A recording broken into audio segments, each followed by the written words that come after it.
أعوذ بالله من الشيطان الرجيم. بسم الله الرحمن الرحيم.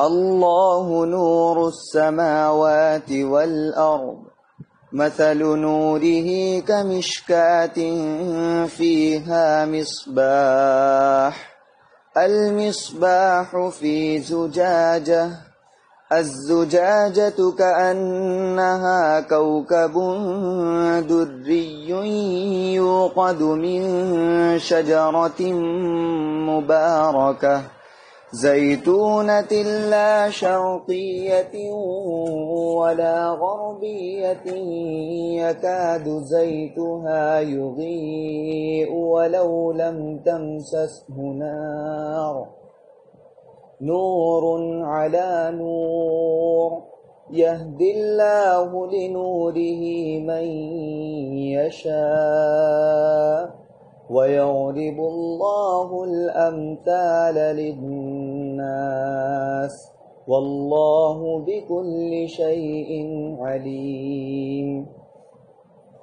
في بيوت أذن الله أن ترفع ويذكر فيها اسمه يسبح له فيها بالغدو والآصال رجال لا تلهيهم تجارة ولا بيع عن ذكر الله وإقام الصلاة وإيتاء الزكاة يخافون يوما تتقلب فيه القلوب والأبصار ليجزيهم الله أحسن ما عملوا ويزيدهم من فضله والله يرزق من يشاء بغير حساب.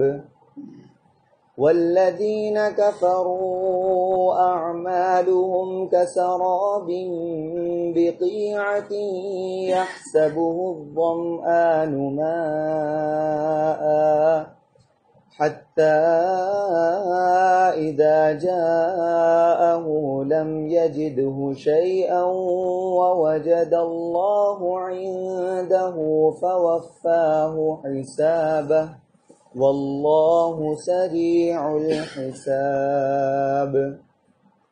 أو كظلمات في بحر لجي يغشاه موج من فوقه سحاب ظلمات بعضها فوق بعض إذا أخرج يده لم يكد يراها ومن لم يجعل الله له نورا فما له من نور. صدق الله العظيم.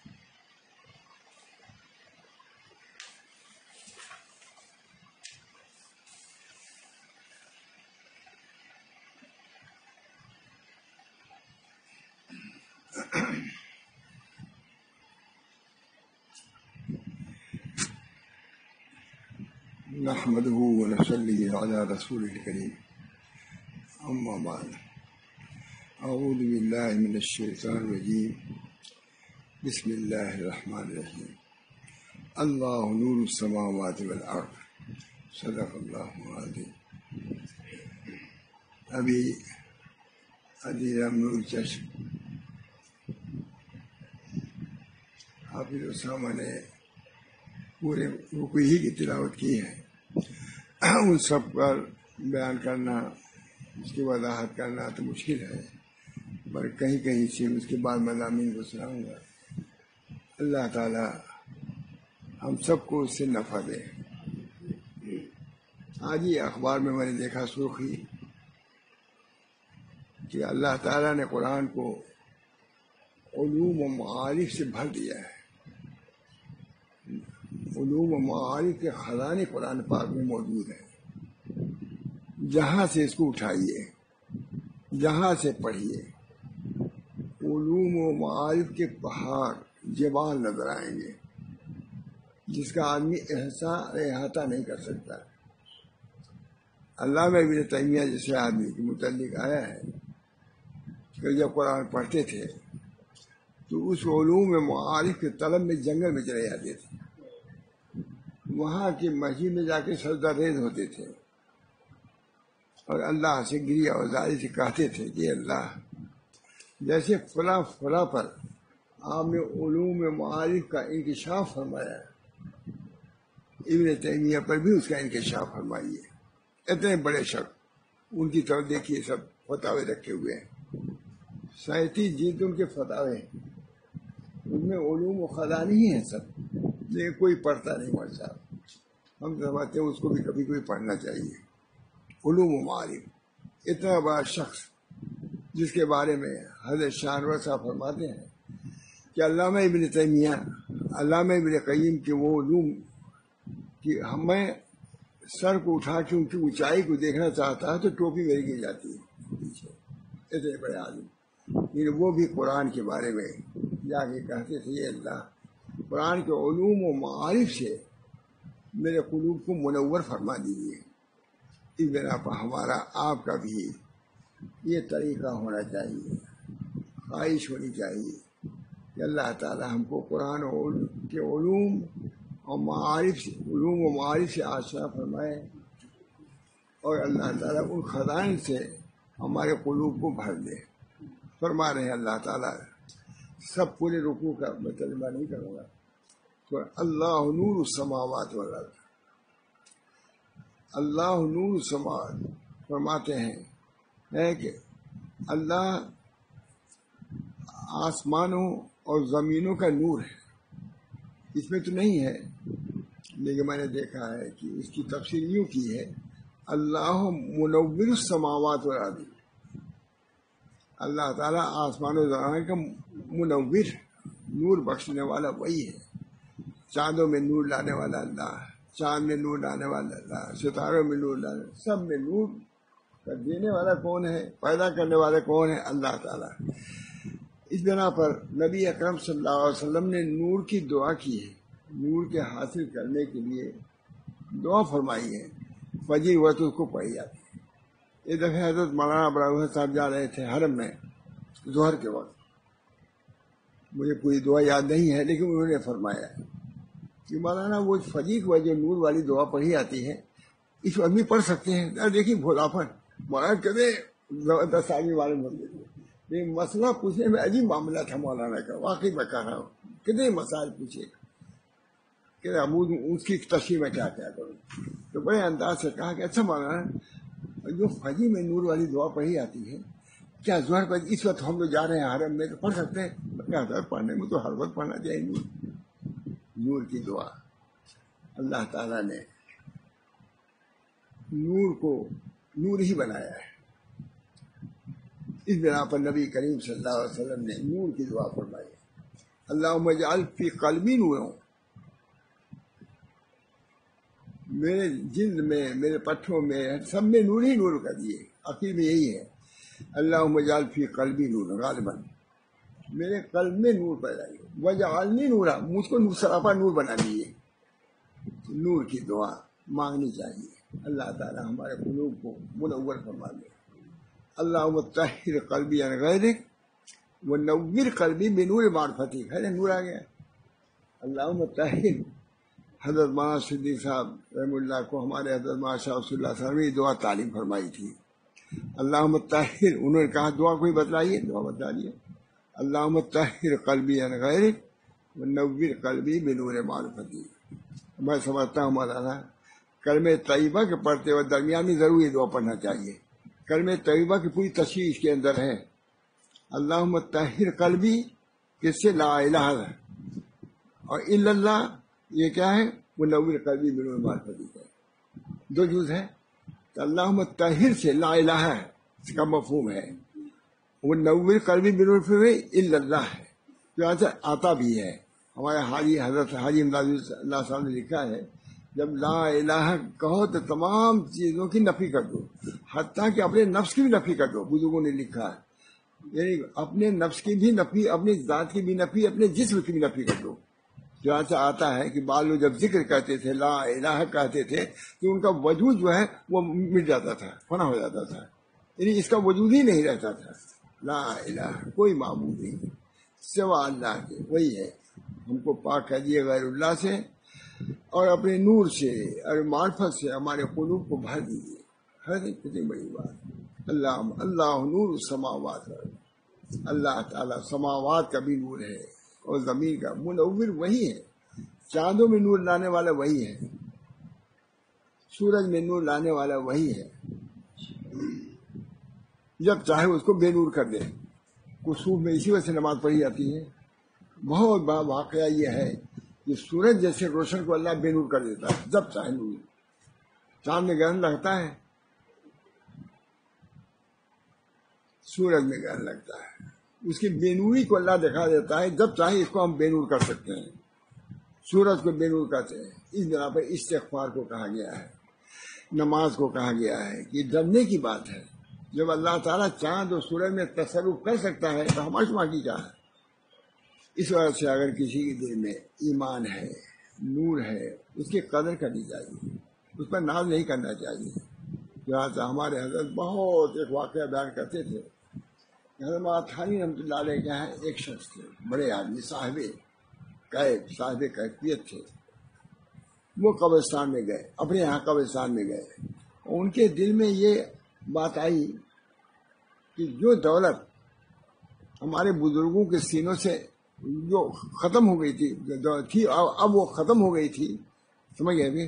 جو دولت ہمارے بزرگوں کے سینوں میں تھی، جو ختم ہو چکی تھی، اب ہمارے خاندان میں نہیں تھی، میں اس کو حضرت تھانوی کی خدمت سے لے کے آیا ہوں. اسی وقت سلب ہو گئی، اسی وقت سلب ہو گئی. بہت کئی مرتبہ میں نے سنا حضرت سے. جب ان کی لوگ تعریف کرتے تھے تھانہ بھون خانقاہ میں تو رونے لگتے تھے. کہتا جو دولت مجھے چھن گئی اب مجھ سے کیا تعریف کرتے ہو. میں نے ناشکری کیا یا بے ادبی کیا، اس کی بنا پر اللہ نے اس کو سب کر لیا، نعمت ہی ختم ہوئی. کیفیت تو معلوم ہوا کہ یہ بھی ایک کیفیت ہے، نورانیت ہے. اللہ سے ہم لوگوں کو دعا بھی کرنا چاہیے. اللہ تعالی ہمارے قلوب میں نور پیدا فرمائے. اللہم طہر قلبی. اب کیسے ہوگا دیکھیے، پہلے کیا ہے؟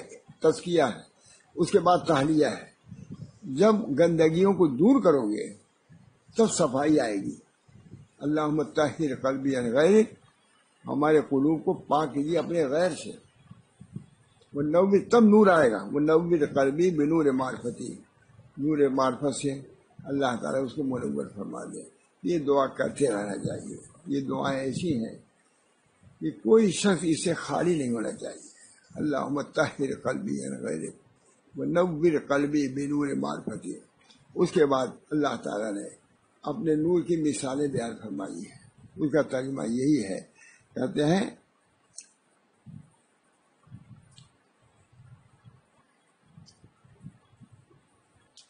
اللہ تمام آسمانوں اور زمین کا نور ہے. ترجمہ ہی کروں گا، بہت اچھا ترجمہ ہے. اللہ تعالیٰ تمام آسمانوں اور زمین کا نور ہے. میں نے منور کہا، انہوں نے کہا نوری. اس نور کی مثال کچھ یوں ہے جیسے ایک طاق ہو جس میں چراغ رکھا ہو. چراغ ایسے شیشے میں ہو، چراغ ایک شیشے میں ہو، شیشہ ایسا ہو جیسے ایک ستارہ موتی طرح چمکتا ہو. وہ چراغ ایسے برکت والے درخت یعنی زیتون سے روشن کیا جائے جو نہ صرف مشرقی ہو نہ صرف مغربی. ایسا لگتا ہو کہ اس کا تیل خود ہی روشن دے دے گا، چاہے اسے آگ بھی نہ لگے. نور بالائے نور، اللہ اپنے نور تک جسے چاہتا ہے پہنچا دیتا ہے.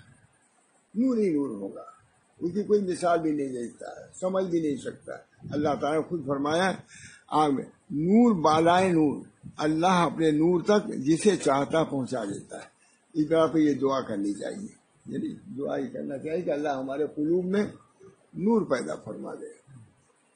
صحابہ کہتے بعد ایسا نور تھا ہمارے صاحب، ان کے لاٹھی میں نور آ جاتا تھا، اس روشنی میں وہ اپنے گھر جاتے تھے۔ آتا ہے صاحب، اللہ تعالیٰ نور قلب میں دیتے ہیں، جسم میں دیتے ہیں، اعضاء میں دیتے ہیں، پہنچائے۔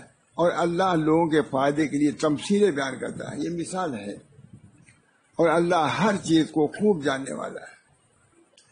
جن گھروں کے بارے میں اللہ نے حکم دیا ہے ان کو بلند مقام دیا جائے اور ان میں اس کا نام لے کر ذکر کیا جائے، ان میں صبح و شام وہ لوگ تسبیح کرتے ہیں جنہیں کوئی تجارت یا کوئی خرید و فروخت نہ اللہ کی یاد سے غافل کرتی ہے، نہ نماز قائم کرنے سے اور نہ زکوٰۃ دینے سے۔ وہ اس دل سے ڈرتے رہتے ہیں جس میں دل اور نگاہیں الٹ پلٹ رہ جائیں گے۔ رجال اللہ تلہیہم تجارت ولا بیع عن ذکر اللہ، ایسے رجال ہیں کہ ان کو بیع و شرع غافل نہیں کرتی۔ یہ بہت بڑی نعمت ہے اس دنیا میں رہتے ہوئے اللہ سے غافل نہ ہو۔ رجال اللہ تلہیہم تجارت ولا بیع عن ذکر اللہ، کچھ رجال ایسے ہیں جن کو بیع و شرع غافل نہیں کرتی۔ ذکر اللہ میں کہ بات شریف میں کیا فَإِذَا قُضِيَتِ الصَّلَاةُ فَانتَشِرُوا فِي الْأَرْضِ وَابْتَغُوا مِن فَضْلِ اللَّهِ۔ نے نماز پڑھا، ذکر کیا، اب اس کے بعد بازار لے کے جائے، لیکن غافل نہ ہو۔ فَإِذَا قُضِيَتِ الصَّلَاةُ فَانتَشِرُوا فِي الْأَرْضِ وَابْتَغُوا مِن فَضْلِ اللَّهِ وَاذْكُرُوا اللَّهَ كَثِيرًا، اس میں بھی ذکر کو جاری رکھو۔ یہ نماز پڑھ کے گئے ہوں لیکن بازار جانے کی تو اجازت ہے، لیکن غفلت کی اجازت اس وقت بھی نہیں ہے۔ بازار میں جاؤ تب بھی غفلت سے نہیں، بلکہ اللہ کی یاد برابر جاری ساری رکھو۔ بہت بڑی تعلیمات اس کے اندر ہیں اس بارے میں۔ فَإِذَا قُضِيَتِ الصَّلَاةُ فَانتَشِرُوا فِي الْأَرْضِ وَابْتَغُوا مِن فَضْلِ اللَّهِ وَاذْكُرُوا اللَّهَ كَثِيرًا لَعَلَّكُمْ تُفْلِحُونَ۔ شاید کہ تم فلاح پا جاؤ۔ نماز فرض تم نے ادا کیا، لیکن اللہ تعالیٰ رحیم ہے اور کریم ہے کہ ایسی دیر تک تم ذکر میں رہے ہو، اب تم بازار جا سکتے ہو۔ اباحت ہے، واجب نہیں ہے، ضروری نہیں کیا چلا ہی جائے، بازار جاؤ، لیکن اس میں بھی یہی ہے کہ اللہ کے ذکر سے غافل نہ ہو۔ اب ذکر کی کتنی اہمیت معلوم ہوئی، اسی کو لکھا ہمارے بزرگوں نے کہ عید و بقرعید کے دن عشاء کی نماز تو معاف ہے لیکن ذکر معاف نہیں ہے۔ اس میں بھی کہا گیا ہے اللہ اکبر تکبیرات کی کثرت کرو، ہے کہ نہیں؟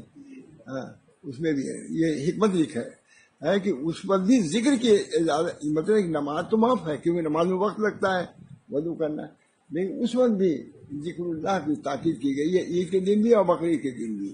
بقرعید کے دن بھی تو زور ہی سے کرو اور عید کے دن بھی اس کی فضیلت ہے۔ بہرحال رجال لا تلہیہم تجارت ولا بیع عن ذکر اللہ۔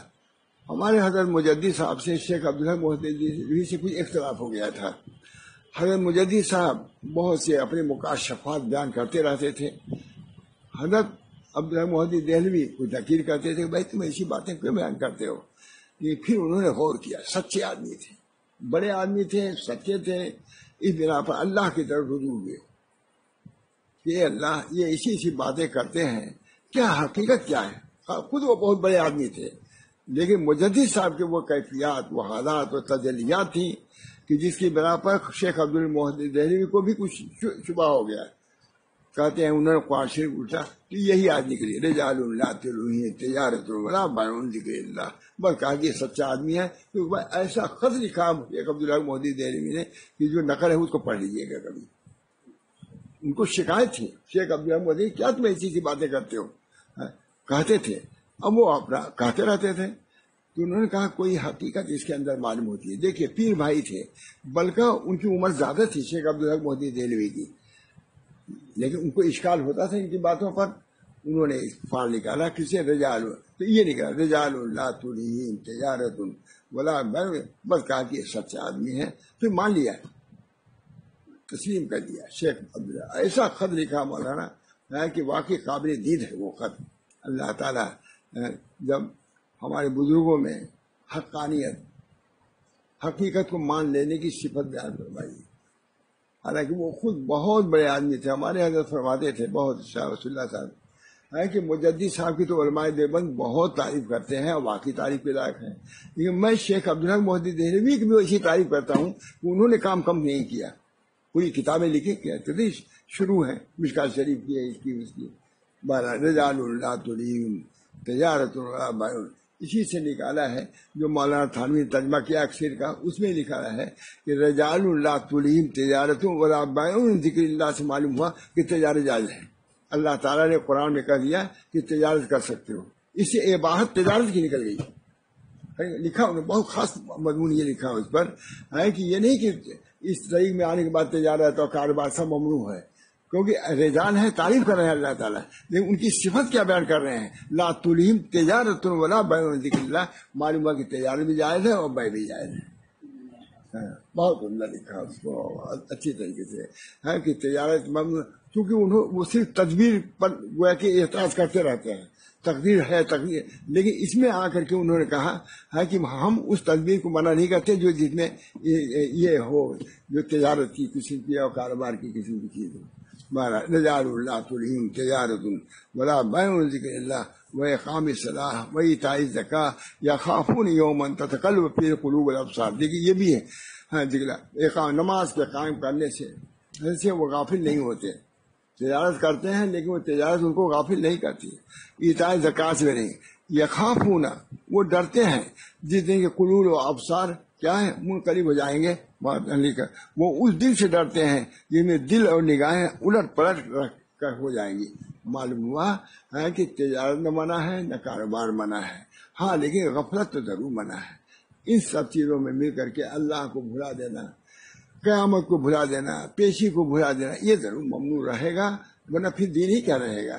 وہاں مسلمانوں کی خصوصیت یہ ہونی چاہیے کہ سب کچھ کریں، یہ نہیں کہ اب کاروبار میں آئے تو کاروبار ہی کو ہو گئے، نہیں، کاروبار میں بھی اللہ کو یاد کرو، بلکہ زیادہ یاد کرو، جاؤ بازاروں میں جاؤ، تیسرے کلمے کا ورد رکھو، انشاءاللہ العظیم وہ بیع اور شرع تمہارے لیے مضر نہیں ثابت ہوگی، اللہ کی حفاظت تمہارے ساتھ رہے گی۔ اس بنا پر اللہ تعالیٰ نے قرآن میں اس تمام چیزیں بیان فرما دی ہیں، نہ بیع سے منع کیا، نہ کاروبار سے منع کیا، نہ اہل و عیال کے تعلیم و تربیت سے منع فرمایا، سب کچھ کرو مگر اللہ کو نہ بھولو اور اللہ کی یاد سے اپنے دل کو غافل نہ کرو۔ فرماتے ہیں لیجزیہم اللہ احسن ما عملوا ویزیدہم من فضلہ واللہ یرزق من یشاء بغیر حساب۔ اسی وجہ سے میں نے خاص طور سے لکھا ہے کہ اللہ تعالیٰ نے نیک اعمال کوئی تو وہ ہے نیک لکھا ہے لیجزیہم اللہ احسن ما عملوا ویزیدہم من فضلہ، فرماتے ہیں نیک اعمال کا ثواب کچھ تو وہ ہے جس کا ذکر قرآن و حدیث میں آ گیا ہے، اور اس آیت نے بڑے لطیف انداز میں یہ بتایا کہ نیک لوگوں کا ثواب صرف ان نعمتوں میں منحصر نہیں ہے جس کا ذکر قرآن و حدیث میں کر دیا گیا ہے، بلکہ اللہ تعالیٰ اس کے علاوہ ایسی نعمتیں بھی عطا فرمائے گا جس کا تذکرہ نہ قرآن و حدیث میں آیا ہے اور نہ کسی کے دل میں اس کا تصور آیا ہے۔ کتنی بڑی بات ہے، اللہ تعالیٰ یہ آیت کیا ہے لیجزیہم اللہ احسن ما عملوا ویزیدہم من فضلہ، اپنے فضل سے جو زیادہ کریں گے اس کا پتہ کسی کو نہیں کیا زیادہ کریں گے، یعنی نیک عمل کا بدلہ تو عطا فرمائیں گے، اور یہ آیت جو ہے بہت زبردست ہے، ویزیدہم من فضلہ، اور اپنے فضل سے کچھ اس میں ذاتی کریں گے، اب کیا ذاتی ہوگی کسی کو پتہ نہیں، نہ قرآن میں اس کا ذکر ہے نہ حدیث میں نہ حضور نے بیان فرمایا، یہ اس کو نقطہ، اسی لیے میں نے اس کو بنایا احسن ما عملوا، آپ جو کر رہے ہیں جو ہم کر رہے ہیں کیا کچھ اللہ عطا فرمائے گا کوئی کہہ نہیں سکتا، ایسی نعمتیں اسے نوازے گا جس کو آنکھوں نے دیکھا بھی نہیں کانوں نے سنا نہیں، بلا خطر اعلیٰ قلب بشر، بلکہ اسی طرح سے والذاکرین اللہ کثیرا والذاکرات اعد اللہ لهم مغفرۃ واجرا عظیما، والذاکرین اللہ کثیرا، جو مرد اللہ کا ذکر کثیر کرتے ہیں، اور یہاں عورتوں کا بھی ذکر فرمایا ہے، اور پہلے بہت سی چلی آ رہی چیزیں، والذاکرین اللہ کثیرا والذاکرات اعد اللہ لهم مغفرۃ واجرا عظیما، اللہ تعالیٰ نے ان کے لیے مغفرت تیار کر رکھا ہے، مردوں کے لیے بھی عورتوں کے لیے، یہاں اللہ تعالیٰ نے اعمال کا ذکر کیا دونوں کو لے آئے، اور عوض یعنی اجر اور ثواب کا بھی ذکر کیا، دونوں کا ذکر کیا، یہ نہیں کہ اللہ تعالیٰ مردوں کو تو اجر و ثواب مرحمت فرمائے اور عورتوں کو نہ دیں، بلکہ یہاں بتلا دیا کہ نہیں، مرد اگر عمل کرتے ہیں ان کو جزا ملے گی، تو عورتوں نے کیا قصور کی ہے، وہ بھی ہماری بندی ہیں، ان کو بھی ہم دیں گے، بلکہ ہو سکتا ہے زیادہ ہم دے دیں. کہتے احسن ما عملوا ویزید من فضلہ، سوچنے کی بات ہے، اور اپنے فضل سے ذاتی بھی کریں گے. واللہ یرزق من یشاء بغیر حساب، اللہ تعالیٰ رزق دے گا جو بغیر حساب رزق دے گا. تو اس کو لکھا علماء نے وہاں پر لکھا ہے والذاکرین اللہ کثیرا والذاکرات اعد اللہ مغفرت تو سب کو دے گا اور اجر عظیم دیں گے، اس کی کوئی حد نہیں ہے. اجر عظیم پر لکھا ہے کہ اجر دیں گے، یہ نہیں صرف فرمایا بلکہ عظیم فرمایا. اس عظیم کی کوئی حد نہیں کہ کتنا بڑا اجر دیں گے، اور دونوں کو دیں گے، مردوں کو دیں گے عورتوں کو بھی دیں گے. والذاکرین اللہ کثیرا والذاکرات، کیا والذاکرین اللہ کثیرا والذاکرات اعد اللہ لهم مغفرت، اللہ تعالیٰ ان کو مغفرت دے گا اور اجر عظیم. کتنا بڑا اجر ہوگا، کتنی اس کے اندر عظمت ہوگی، کوئی تصور بھی نہیں کر سکتا. اللہ جس کو عظیم کہتا ہے اس عظیم کا کوئی تصور کر سکتا ہے؟ نہیں کر سکتا. اس بنا پر احسن ما عملوا پر نقطہ انہوں نے لکھا ہے. وہ حدیث میں کہتے ہیں نیک اعمال کا سبب کچھ تو وہ ہے جس کا ذکر قرآن و حدیث میں آیا ہے. اس آیت نے بڑی لطیف انداز میں یہ بتایا ہے کہ نیک لوگوں کا ثواب صرف ان نعمتوں میں منحصر نہیں ہوگا جس کا ترجمہ قرآن و حدیث، جس کا تذکرہ قرآن حدیث میں کر دیا گیا ہے، بلکہ اللہ تعالیٰ اس کے علاوہ ایسی نعمتیں عطا فرمائیں گے جس کا تذکرہ نہ قرآن و حدیث میں آیا ہے اور نہ کسی دل میں اس کا تصور آیا ہے. اچھی بات ہے، اسی لیے میں نے سنایا کہ اللہ تعالیٰ کیسی نعمتیں دے گا. آپ یعنی جتنا دیں گے وہی تصور میں ہم لوگ نہیں ہے، جتنا عام بات ہے قرآن و حدیث میں. اور یہ کہ ایسا دیں گے جس کا تصور بھی نہیں ہوگا، اس کے لیے مومنین کو ابھارا ہے. تم عمل تھوڑا سا کرتے ہو، ہم آج زیادہ دینے کی تیار، اتنا آج جو ہمارے وہم و گمان بھی نہیں آ. اس بنا پر اللہ تعالیٰ کے نعمتوں کا استحضار بھی ہونا چاہیے. اللہ تعالیٰ اگر ہم سے کچھ کام لے، طاعت کا، عبادت کا، ذکر کا، نماز کا، تو پھر اس کے اجر پر بھی دیکھو. اسی وجہ سے حضرت شیخ عبداللہ محدث دہلوی نے بہت بڑے وزیر شیخ فرید کو لکھا کہ عجزیہ کا پاداش ہے عمل. یہ لفظ مولانا، پہلے میں عجزیہ کہتا تھا، اب کہتا ہوں پاداش. بڑا عمدہ لفظ ہے. عجزیہ زیادہ تو یہ اچھا مجھ کو لگتا ہے. پاداش عمل کا خیال رکھو. کس کو لکھ رہے ہیں؟ وزیر کو. وزیر، یہ وزیر تو یہ سب سمجھیں گے نہیں، بیوقوف سب کا سمجھیں. یہ سب بیوقوف، یہ سب خیال ہے بیوقوف کو تو عقل ہی نہیں. نور عقل نہیں ہے، نور علم نہیں ہے، نور نفس خالی ہے اور وہ ظلمت ہی ظلمت ہے. وہ کیا سمجھیں گے؟ میرے دوست یہ بہت بڑی بات ہے. ایک واقعہ سنا دو مجھے فوراً. تو اب ہے بھی نہیں، خسرو باغ والا پھاٹک تو اب ہے ہی نہیں ہے، ختم ہو گیا. لیکن وہ مجھے یاد آتا تھا برابر. ایک بزرگ آئے بمروڈی منے کی طرف سے، مثال کے طور پر بمروڈی ہمارا مدرسہ جہاں، وہاں سے دیکھا تو پھاٹک بند ہے، خسرو باغ والا پھاٹک بند ہے. کسی نے کہا کہ کیا بات ہے بھائی؟ انہوں نے پوچھا کیا بات ہے، پھاٹک کیوں بند ہے؟ کہا تم کو نہیں معلوم، بادشاہ کا پالتو جو شکرا تھا، باز تھا، وہ بھاگ گیا، غائب ہو گیا ہے. تو پھاٹک اسے بند کر دیا گیا ہے تاکہ ادھر سے جا نہ سکے. کہا اے اللہ، ایسے ایسے بیوقوفوں کو آپ نے حکومت دے دیا جو یہی نہیں سمجھتے کہ چڑیا کے لیے پھاٹک کی ضرورت ہے. ایسے ایسے بیوقوفوں کو آپ نے حکومت دے دیا ہے، بیٹھے ہوئے ہیں. اللہ کی طرف سے الہام ہوا، کہو تو بدل دو. یہ بات سننے کی بچہ، کہو تو بدل دوں، تمہاری معرفت اس کو دے دوں اور حکومت تم کو دے دوں. اللہ کی طرف سے الہام ہوا، فوراً زمین پر گر گئے کہ اللہ میں اس کو گوارا نہیں کر سکتا. کیا اس کی حیثیت ہے؟ اس حکومت کی سلطنت کی کیا حیثیت ہے؟ وہ معرفت جو اللہ دیتا ہے اپنی، اس کے سامنے ہفت اقلیم ہیچ در ہیچ ہے، کچھ نہیں ہمارا. آپ خود اپنے سمجھ لیجیے کہ آپ کے ایمان کے بدلہ کوئی دیتے، اب لے لیجیے گا؟ نہیں لے گا. ایک ادنا مومن بھی نہیں لے گا انشاءاللہ. اللہ مومن جو دل میں ایمان ہے، جو اللہ نے قوت دی ہے، جو اس کے اندر نورانیت ہے، جو اس کے اندر طمانینت ہے. فرماتے ہیں ایک بزرگ بہت عمدہ ہے کہ یہ ٹھیلے والوں کے قلوب کو دیکھو، ان کے قلوب کو دیکھو کہ اپنے ٹھیلے پر ان کو صرف نظر ہے کہ اللہ اسی ٹھیلے سے ہم کو روزی دے دے گا. بہت سے لوگ ایسے ہیں جو بڑی بڑی چیزوں پر نظر جمائے ہوئے ہیں اور یہ اپنے ٹھیلے پر نظر ہے، سمجھتا ہے اسی ٹھیلے سے مجھ کو اللہ روزی دے دے گا. اس کا ایمان بڑھا ہوا ہے ان لوگوں کے ایمان سے. ہے ٹھیک ہے. اللہ تعالیٰ حساب جو ہے اور اللہ بہت جلد اور اس کے پاس اللہ تعالیٰ کو آتا ہے. کہتے ہیں جو معلوم ہوتا ہے کہ وہ کچھ بھی نہیں آدمی پانی جاتے ہیں. بس یہ چاہیے اللہ تعالیٰ میں اسی پر نقل کیا میں نے کہ اعمال کا بہترین بدلہ دے گا اور اپنے فضل سے مزید کچھ اور بھی دے گا. اسی بنا پہ لکھا شاید یہی پہ لکھا تھا تھانوی نے کہ ایک ہوتا گھلوا رونگا اس کو کہتے ہیں بعد دفعہ رونگا جو ہے اصل سے بڑھ جاتا ہے. یہ رونگا ہے. یہ گھلوا جو ملے گا ایک تو عمل کا بدلہ ہے. یہ لفظ ہے بیان قرآن میں ہے اب مجھے یاد نہیں آتا اسی آج کے تحت لیکن حضرت سناتے تھے اس کو کہ بعد میں گھلوا کہتے ہیں نا کہ کچھ اور دے دو تو اٹھا کے دے دیا. تو کہتے ہیں جو اٹھا کے دے دیا اللہ تعالیٰ نے جو چیز دیا ہے وہ اصل سے زیادہ ہے. اب مجھے یاد نہیں ہے حضرت بہت اس کو بڑھ سے بیان کرتے تھے کہ جو گھلوا ہے وہ اصل سے زیادہ ہے. تو میں یہاں پہ کہتا ہوں کیا ہے کچھ ہے کہ عام نعمتوں کا جو اجر و ثواب وہ تو اللہ دے گا ہی. اس کے علاوہ اور کیا دے گا کچھ سمجھ نہیں آتا. وہ اللہ ہی دے گا وہاں. اللہ تعالیٰ ہم سب لوگوں کو ان آیتوں کی تشریح اس کی توضیح ذہن میں بیٹھائے اور اس کے مطابق ہم ہمارے عمل کے لیے ہم کو توفیق عمل کرنا ہے. بس اتنے پر آج بس کرتا ہوں. اللہ تعالیٰ مجھے بھی ان باتوں سے نفع عظیم عطا فرمائے. نفع عظیم میں کہہ رہا ہوں. جب نفع عظیم کہے گا تو اجر عظیمہ والے سے آ جائے گا انشاءاللہ پورا. آپ سب لوگ اپنے کو کم تر بھی نہ سمجھیے. اتنی بڑی نعمتیں ہم کو مل رہی ہیں. اتنی بڑی نعمتیں مل رہی ہیں کم نہ سمجھیے.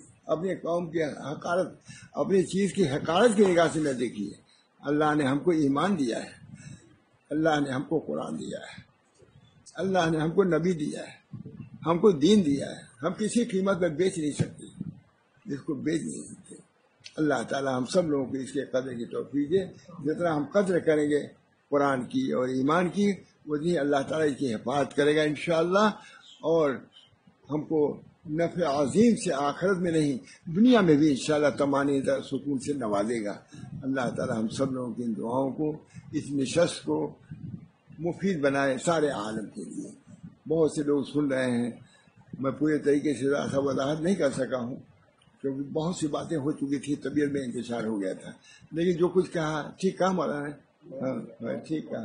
اللہ تعالیٰ بھی قبول فرما لے اور ہم سب لوگوں کے لیے کوئی نافع اور مفید بنائے. دعا کیجیے. اللہ نبی اکرم صلی اللہ علیہ وسلم پر ضرور بھیجیے. سب آپ ہی کی طفیل میں یہ سب چیزیں حاصل ہوئی. قرآن بھی آپ کے طفیل میں اور یہ علوم بھی اور یہ معارف بھی سب انہیں کے طفیل میں حاصل ہو رہے ہیں. اللہ تعالیٰ آپ کو زیادہ سے زیادہ برکات سے فیوز سے مالا مال فرمائے. اللہ تعالیٰ ہر قسم کی عافیت ان کی امت کو بھی عطا فرمائے. ان کی امت کی حفاظت فرمائے. آپ ہی کی طفیل میں پوری امت کی حفاظت فرمائے. علوم و معارف سے نوازے. ایمان کے کمال سے نوازے. ایمان کے نور سے نوازے. اعمال کے نور سے منور فرمائے. ربنا تقبل منا انك انت السميع العليم برحمتك يا ارحم الراحمين بحرمة سيد النبي الكريم صلى الله تعالى عليه وسلم. لا اله الا الله.